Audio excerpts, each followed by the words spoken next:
I got the opportunity to meet 6 rich Ghanaian men, and I asked them this question: why are they not building factories for the youth of this country to get a job to do? These 6 rich businessmen burst into laughter as if I have said something funny.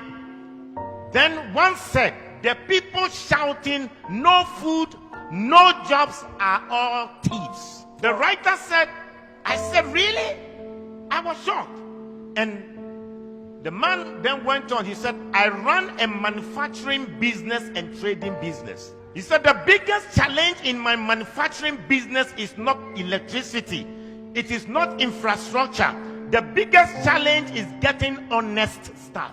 Everyone we hire appears to be on a mission to steal as much as possible. They will inflate invoices, recording less than the actual number of units produced. The worst part of it all is that all the fraud we have uncovered is not done by a single person. It is usually many staff who collude with each other, from the production line to sales to finance and even to top management." The businessman said, "There was a year I overhauled management 3 times. I now use Indian expatriate management. So competent, so honest, and so straightforward. I thought they were expensive at first, with all the visa fees, accommodation, house staff. But now that the losses due to staff theft have been reduced to a minimum and efficiency increased, the Indian management has turned out to be cheaper than the previous African Ghanaian management. Now all sensitive positions involving money go to Indians.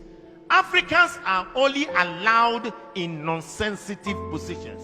This is what the businessman further said. "I used to criticize indigenous African companies like Dangote Group that hire so many Indians when there are many unemployed Africans. But now I understand their painful decisions." He said, "My biggest challenge in the trading business is the same."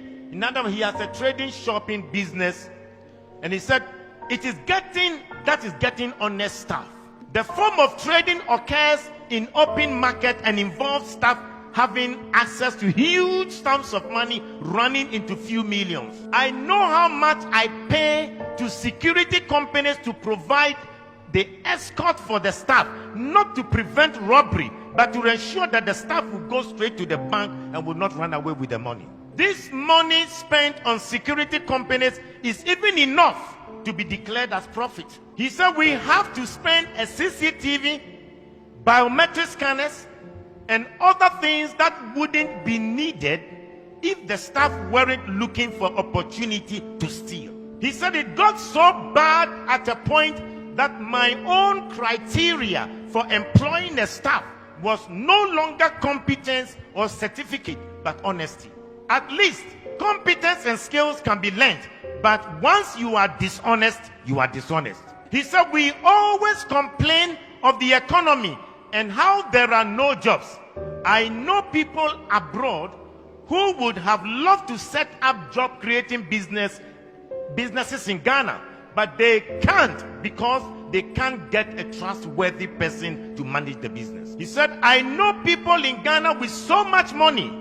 They want to start factories and other job creating businesses, but they can't because they are occupied elsewhere and they can't get any trustworthy person to run the business. Instead of investing in the real sector and creating jobs, they would rather buy treasury bills and keep their money than opening a business to employ Ghanaians." He said, "Dangote can open a shop and businesses in every African country in this world, but the problem is that they can't find good people and honest people to manage." He said their biggest problem is top government officials, the dishonesty between government officials that is preventing Africa to become better.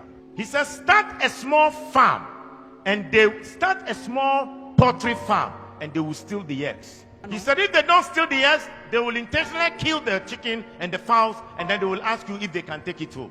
That's an entertainment center or a game center, and then the money will go into the pockets of the workers. He said the day the sales will go very high, that is when the business owner is there himself. He said they forget that they are eating your money, but they are also eating their future. Buy a car and let somebody run it as a taxi, and then they will finish you.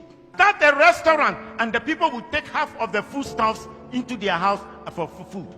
He said even the small business shop, the small kiosk in town people will still find a way to steal from the shop owners. The worst thing that happens is that they will make this code that